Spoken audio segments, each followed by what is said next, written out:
Sebenarnya gini, isu terkait dengan penyakit 3 huruf itu bukan dari kami. Ya, ini kami tegaskan dulu. Kami jujur saja begitu isu itu muncul, kami juga sedih, kecewa, karena apa? Tadi pihak Minola nyuruh kita nanya ke pihak abang. Nah, bang, terkait rumah yang katanya mau dilelang. Gimana bang? Itu ceritanya seperti apa bang? Iya, tadi kan kami di pengadilan menyampaikan bahwa sempat ada narasi dari kuasa hukum FO yang menyampaikan bahwa isu lelang ini seolah-olah pada intinya diartikan bahwa ini dibuat-buat untuk menekan FO, menekan kliennya dari klien kami. Tapi yang kami luruskan adalah faktanya tidak demikian. Faktanya memang ada surat peringatan dari bank, itu surat peringatan ketiga. Surat peringatan ketiga dari bank yang mencantumkan informasi bahwa memang agunan tersebut atau rumah tersebut akan dilelang.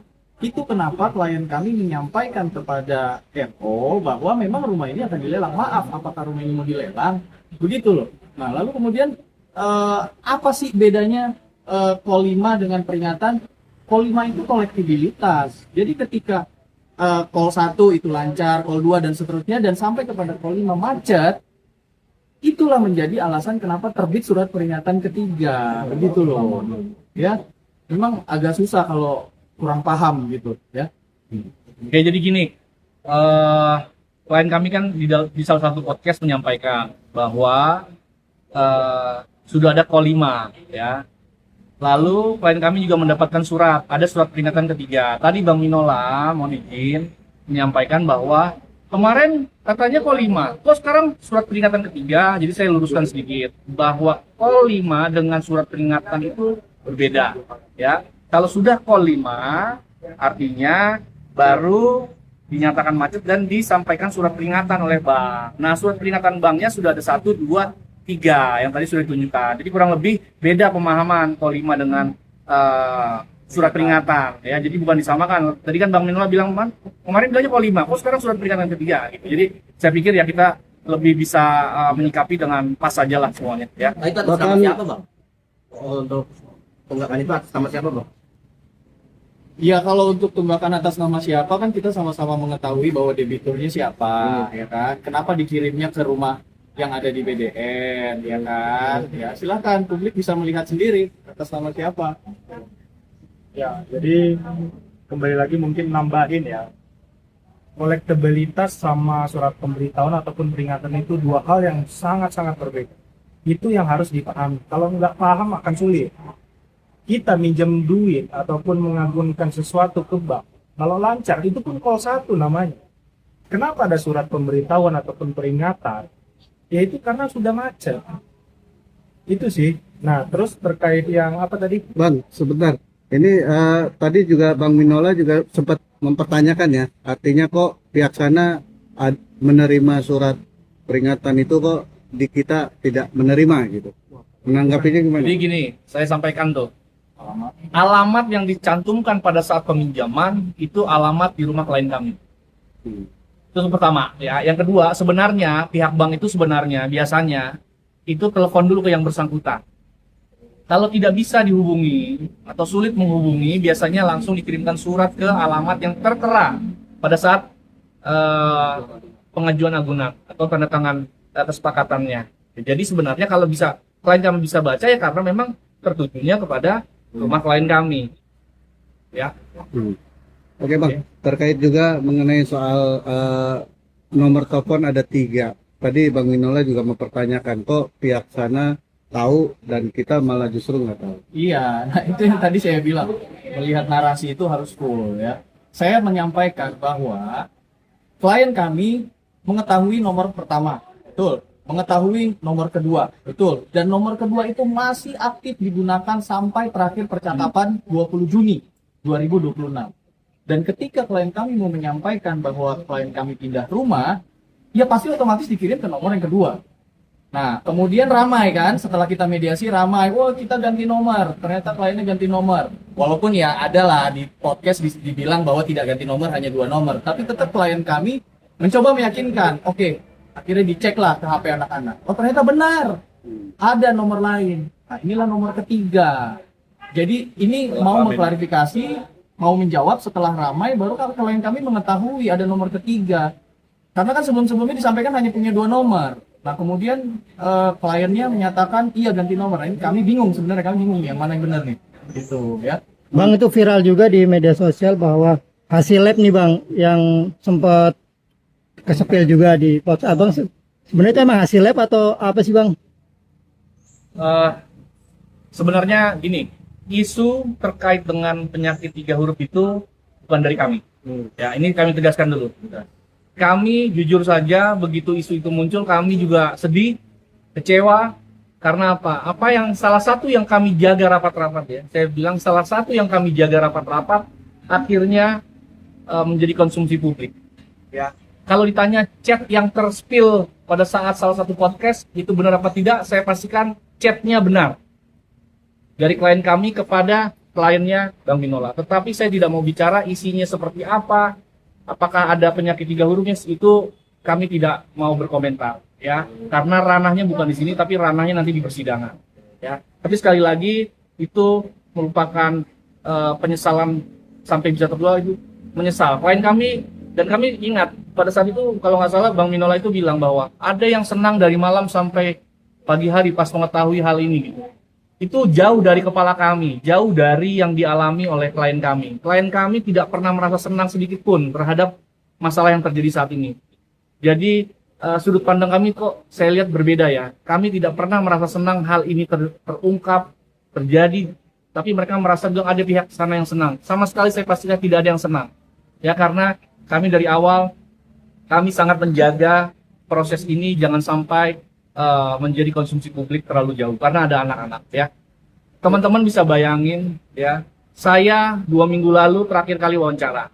Ya setelah saya wawancara di persidangan, setiap hari juga wartawan itu minta saya untuk mengklarifikasi. Tetapi kami tim lawyer 2 minggu tidak menanggapi, bukan karena kami sombong, tapi memang kami tidak mau membuat masalah ini menjadi konsumsi publik dan tidak lagi ada juntrungannya gitu. Ya, jadi kami menghormati itu dan kami menghormati hakim mediator juga yang meminta masalah ini solve. Tetapi bisa dilihat bahwa saya hitung. Setelah kami mediasi di pertama, ternyata pihak mereka itu kurang lebih 6 kali minimal dia sudah wawancara terus itu. Masuk podcast Ya, termasuk podcast. Jadi ya kami sangat sesali, tapi nggak apa-apa. Mungkin itu bagian dari strategi atau bagian dari cara meluruskan ya kami hormati. Dan untuk klien kami SW, Sarwenda, kenapa dia ikut di salah satu podcast? Karena itu hak jawabnya Sarwenda. Terhadap apa? Terhadap podcastnya RO di kalau nggak salah Nanda Persada. Ya, jadi bukan klien kami yang memulai untuk di podcast, tetapi RO di podcastnya Nanda Persada. Sehingga itu hak jawab klien kami. Ya, tetapi setelah klien kami menyampaikan sesuatu di podcastnya Densu, ya, itu tidak lama pihak RO podcast lagi di Dedi. Ya, nah, jadi sebenarnya klien kami hanya satu kali podcast, tetapi pihak mereka datang lagi ke podcast lain. Pertanyaannya adalah mana yang fair? Kalau saya melihat podcast yang fair adalah yang mengundang kedua belah narasumber. Ya, Densu mengundang dua-duanya, pihak Wenda diundang, pihak RO diundang. Ya, pihaknya podcastnya Nanda Persada, saya pikir tidak ada. Ya, DC juga. Artinya gini, saya mau melihat bahwa ada juga loh, harusnya fair juga lah. Tapi kami tidak mau berkepanjangan soal itu, kami fokus terhadap nanti proses di persidangan.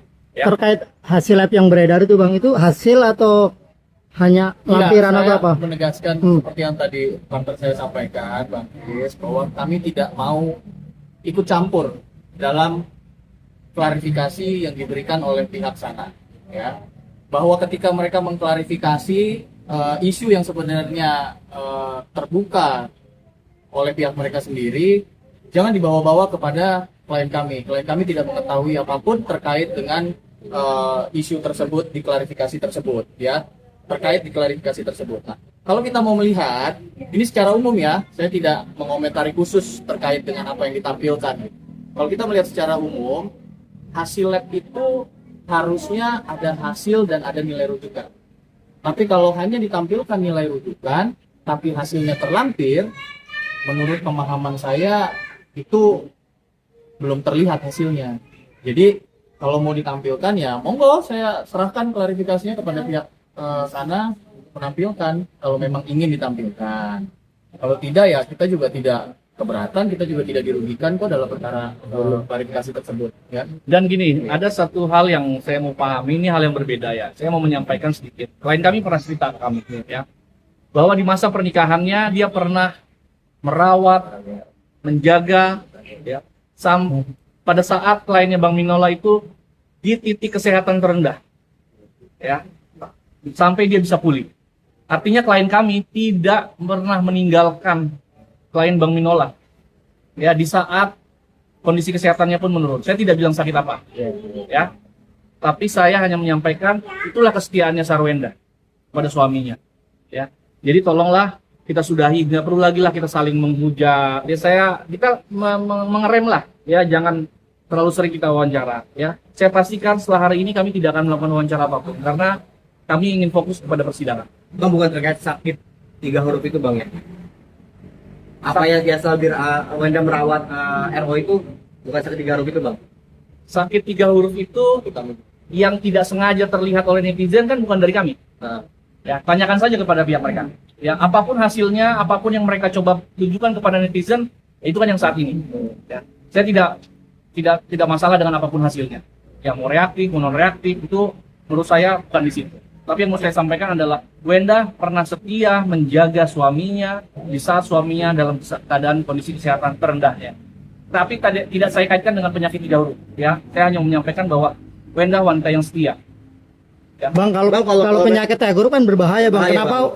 Buat anak. Ya kenapa Sarwenda justru menemani di saat itu kalau misalkan Hal-hal seperti itu nanti akan kami sampaikan di persidangan lah. Ya, kami tidak mau ungkap terlalu jauh. Sekali lagi kami jaga anak-anak, kami jaga kepentingan semua pihak. Dan privacy klien bukan berarti hanya klien saya. Saya menjaga privacy semua klien. Karena gini, anak-anak dan kliennya Bang Minola ini satu rangkaian yang tidak bisa dipisahkan. Pada saat kami membuka sesuatu yang privacy, yang merugikan klien Bang Minola, mau nggak mau itu merugikan klien kami. Karena dimanapun ada anak-anak. Jadi saya berharap tidak usah lagi lah memframing, memojokkan klien kami. Itu sama saja memojokkan kliennya sendiri nantinya. Jadi udahilah. Saran saya, kita fokus saja dengan persidangan, tidak usah melakukan penggiringan opini. Ya, kita jaga semua supaya kondusif, apalagi ini pembelajaran buat netizen dan masyarakat. Dan sekali lagi pesan dari klien kami kepada netizen, terima kasih banyak. Itu adalah fungsi kontrol sosial, masukannya, tegurannya netizen akan membuat klien kami menjadi lebih baik. Bang, respon dari Sarwenda sendiri Bang, klien abang sendiri responnya mendengar isu penyakit 3 huruf itu seperti apa Bang saat beredar di media sosial Bang? Saya tidak mau menjawab nanti membuat semuanya seakan-akan terlalu tajam dan mengiyakan. Setidaknya yang perlu kami pahami bahwa apa yang sudah kami jaga rapat-rapat, salah satu yang kami jaga rapat-rapat, akhirnya bisa terbuka bukan karena kami, tapi karena ada pihak yang tidak sengaja. Ya. Bang, ini kan yang rame juga video pertengkaran yang pemicunya adalah dugaan perselingkuhan. Sebenarnya Sarwenda mengetahui Bang bahwa diduga Ruben berselingkuh. Ada buktinya. Kalau itu kan yang nge-spill video itu siapa kan begitu. Tentunya mengenai perselingkuhan, kalaupun itu ada atau bagaimanapun ya kami tetap seperti tadi yang disampaikan oleh tim dan kami sampaikan di pengadilan kan begitu. Untuk saat ini tidak kan gitu, tidak bisa kami spill. Supaya apa? Ya kita fokus kan begitu. Artinya ya ini kan gugatan hak asuh anak. Kok bisa ke sana sini kan begitu. Soalnya fokus saja.